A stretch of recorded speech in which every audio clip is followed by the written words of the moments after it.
right, good morning. We'll go ahead and get started here. Give you an injury update.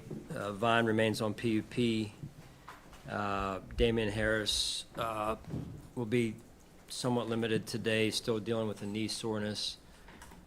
Cam Lewis, same with his groin.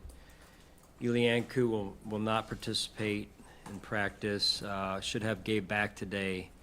And then TB, Terrell Bernard is still going to be out with the hamstring. So with that, I'll turn it over to you and your questions. He should be back today. Just to clarify, is Cam Lewis going to be limited today, or is he not practicing? Yeah, he'll be somewhat limited, yeah. You decided if Josh is going to play this weekend or not? Yeah, he will. So as far as playtime goes, thanks, Hal. As far as playtime goes, the starters will play around a quarter and a half, give or take, and we'll go from there. So your thoughts on the match? I mean, there's so many different viewpoints on it. Some just don't want their starters at all. What's your viewpoint on why you want to get a quarter and a half? Yeah, simply put, it's to get them ready for the season.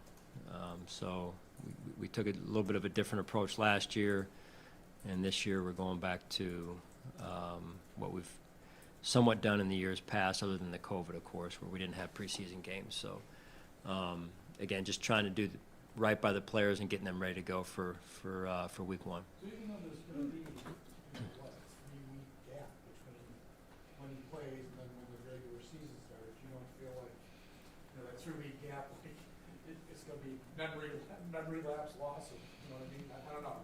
No, I mean, it's like anything else. You want to get them ready and as much dress rehearsals as you can put them in to make sure that they're ready to go. I think that's what you do, and it's what we feel like is the right thing for the team this year and where we're at. And you look at, it's no different. You look at the military and what they do.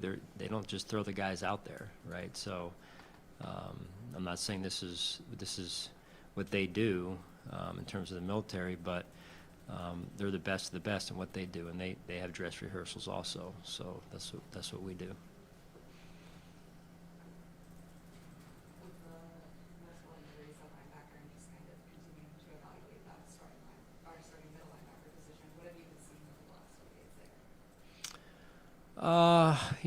Right now, I think there's room for improvement.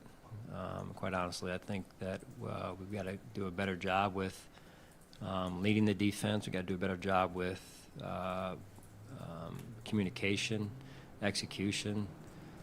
So that's an area of concern right now.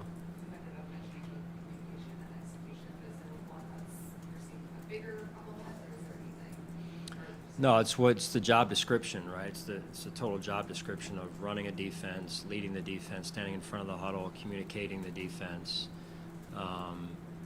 So it all goes together, right? It's all connected. Sean, is discipline? Well, I mean, he's been involved in a few on-field skirmishes and stuff like that. Do you worry about that? Is that a concern? Listen, it's an emotional game, and emotions get involved even in practice, and I remain fully confident in T-Dot. There's growing pains along the way,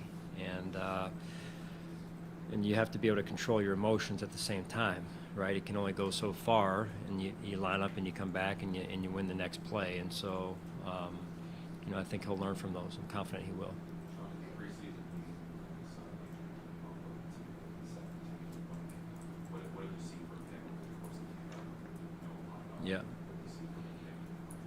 Yeah, I mean, I think the piece I like about what AJ does in particular is some of the things I mentioned earlier. He's done that in the past, right? He leads, he communicates well, he knows what we want to get done, and I think those are three important areas to basically being the coach on the field that we need.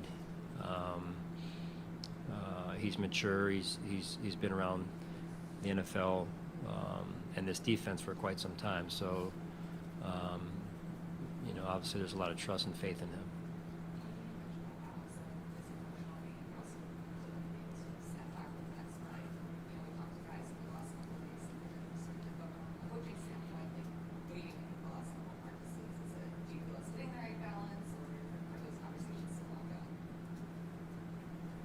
ongoing conversations about. I'm just like, hey, let's make sure we're emotional about this, channeling it the right way.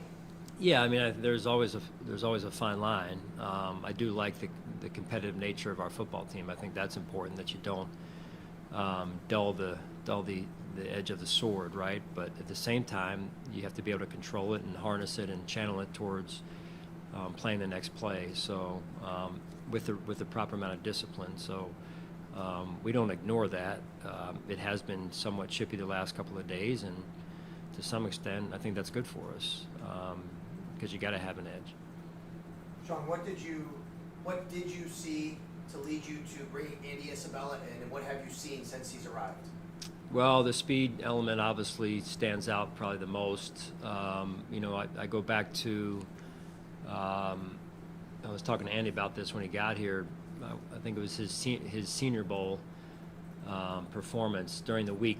I think that's the last Senior Bowl I've attended, just due to our postseason play and whatnot. But I thought he had a good week that week and really showed up. And I know he got drafted by Arizona, but I thought honestly that the Raiders were going to take him, because I think he played for Coach Gruden that week, at least at the Senior Bowl there. So he's been impressive to this point, and he'll get some opportunities on Saturday. In your experience, guys who come from smaller schools like that, and you came from UMass, right? Yeah. There's one way that the learning curve is different, but you have to take that in consideration, maybe looking at his career, that he came from a smaller school, and maybe there could be reasons why it just hasn't worked out yet, and that's a tough adjustment for a lot of guys. Well, yes and no. I think anymore, coming from a small school, it depends on how small you're talking about. I mean, UMass is not a super Right. small, football program. So I think you do take that into consideration. But really, he's only been at one other place. Right. Now, if he had been at 5 other places, or any player for that matter, then you're going, okay, well, maybe it's just not going to work. But in this case, he's only been at one other place. So we try and take a player like we've done before and say, hey, can they become the best version of themselves here, wearing the colors of the Buffalo Bills and in our environment, in our culture? And he's done a phenomenal job to this point. And the thing I love about him is he plays hard. He's always prepared. He just does the little things. He jogs on the field, jogs off the field. All those little things matter, and he's got good DNA that way. So, he's opened some eyes to this point. Brandon Shell decided to retire. Just where do you think that leaves you back up people at tackle? Yeah, we're looking for somebody to step up and raise their game. Certainly, two young players, and then we've got Quez as well, who's a veteran player, and confidence in all 3 of those guys. And but somebody's got to step up and kind of separate themselves to be that swing backup tackle. So just to clarify, you're looking internally. I'm talking about a roster. I didn't say internally, externally. I'm talking about a roster. Okay. Yeah. Will he step each milestone tomorrow reaches, and you talked about how courageous and how remarkable it was last weekend. Is there anything more that he really has to prove to you on the field mentally, based on how well he's done in practice, in games? John, I don't think so. I mean, you're out there at practice. It's not like we're playing two-hand touch out there at practice. So I say that because there's been enough, or several, thud type of contact points, right? So that, on top of some of the live stuff that he came across in the last game in particular, there's just been enough of a sample there where you're saying, hey, he's executed well and come out of that healthy, right? So from my non-medical standpoint, I think he's checked all the boxes as far as that goes. Sean, I know we talked about this after the game. I think it was on Sunday. But when it comes to Khalil being such a young player, and I know he was really hard on himself after the game last week, do you have to have any extra conversations with him, or any other words to make sure that that doesn't fester, or that he can just kind of move on and get rid of that? Well, in some cases, yes. In other cases, no. In this case,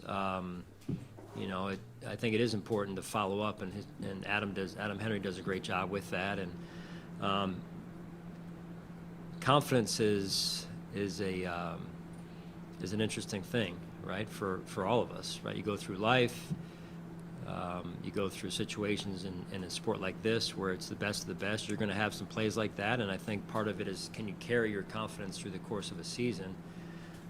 That's a trait, that's a mental skill, and I think Khalil is one of our more confident players, and we're confident in him, and I know Josh is as well, and so I don't see that becoming an issue for him, but it is something that is a challenge for performers, especially in this type of environment. Sean? Average sometimes he's really good at it. I agree when he needs to, when game calming, when players come down. I've always seen him kind of almost over the year, but like especially lately, balance that of meeting players where they need them. Yeah, I think that's just what you said, is meeting players where they need you to meet them, or where they're at. I think that's important. Bobby does a really good job of that, and he's really grown in his time with us. He's been here now since we've been here 6 years, right, going on 7 now. So it's been fun to watch him develop. Sean, what has Latavius brought to the running back room, maybe on the field and off the field? Yeah, steady hand. He's just getting to know him as a person. He's polished, professional, veteran presence in our building, in that running back room on our offense. He's played in this league for I'm not sure how many years now, but long enough that it's by no mistake that he's had the success that he's had. When you watch his habits, I mean, just this morning he was in early, like he typically always is, and getting his routine in that he needs to get himself ready for the day. And